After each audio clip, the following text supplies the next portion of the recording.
अनस बिन मालिक रजी अल्लाह ताला अन्हो रवायत करते हैं कि एक दिन सरकार की महफल नबी पाक सल्लल्लाहु अलैहि वसल्लम की महफल लगी रही तो महफल के सहाबा इकराम दा जम्मे कफीर बैठा दा सी ते ओ जनाब इस हदीस दे विच नबी पाक सल्लल्लाहु अलैहि वसल्लम ने बहुत ज़्यादा सख्त अल्फाज कहे ने, बड़ी सख्ती की है। तो वो जो उन्होंने फरमाया कि नबी पाक सल्लल्लाहु अलैहि वसल्लम ने फरमाया सहाबा इकराम नूं कि जेड़े बंदे नाल कोई रिश्तेदार उहदा नाराज़ है ना तो वो मेरी महफल चों उठ के ना ते टुर जे। दो बारी सरकार ने जो एक ही गल रिपीट की तो सहाबा इकराम दे विचों एक सहाबी उठ के ना ते टुर गए तो काफ़ी देर तो बाद दोबारा वो महफल च आ गए ते सारे सहाबा इकराम दी नज़रां सवालिया नज़रां जनाब उन्हां ते लगियां रहियां कि कित्थे गए हन इन्नी देर ला के ते फिर महफल च आ गए ने ते गए कित्थे हन।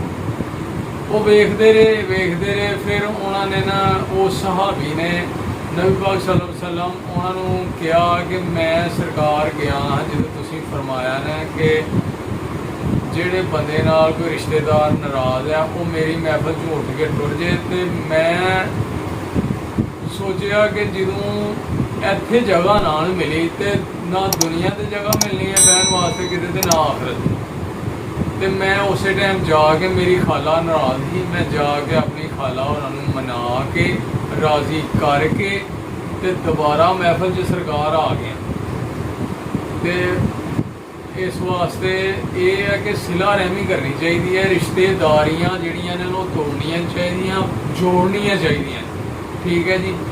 नहीं तो सरकार ने फरमाया कि जेड़े बंदे नाल जिनी देर कोई रिश्तेदार नाराज़ है ना उन्नी देर वो घर से रहमत नहीं बरस सकती, उस घर च रहमत नहीं आ सकती जिस बंदे नाल उहदा कोई रिश्तेदार नाराज़ है। तो इस वास्ते जल्दी जल्दी मेरे दोस्तों सज्जनों ते बेलियो जिन्हां नाल भी कोई रिश्तेदार कोई दोस्त नाराज़ है तो जाके हुणे जनाब सुलह कर लो, उन्होंने मना लो, राज़ी कर लो कि अपने घर जनाब रहमतां दीयां बारिशां बरसा लो, ठीक है जी।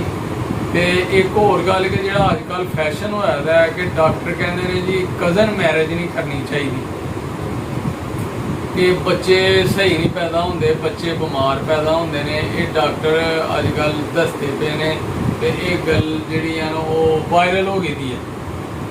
लेकिन ये गल गलत है।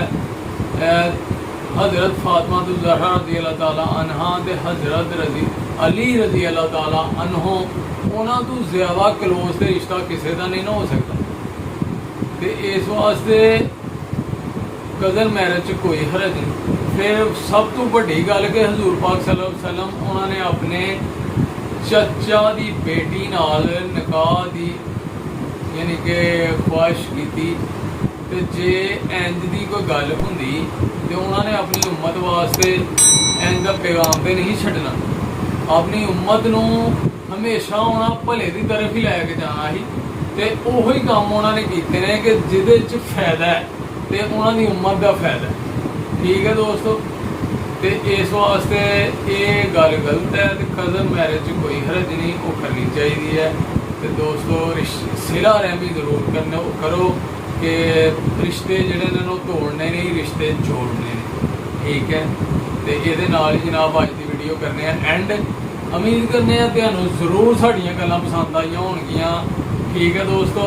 तो अगली वीडियो इंशाल्लाह होएगी मुलाकात, उदों तक सानूं दिओ इजाज़त। ओके फिर अल्लाह हाफिज़, अस्सलाम वालेकुम।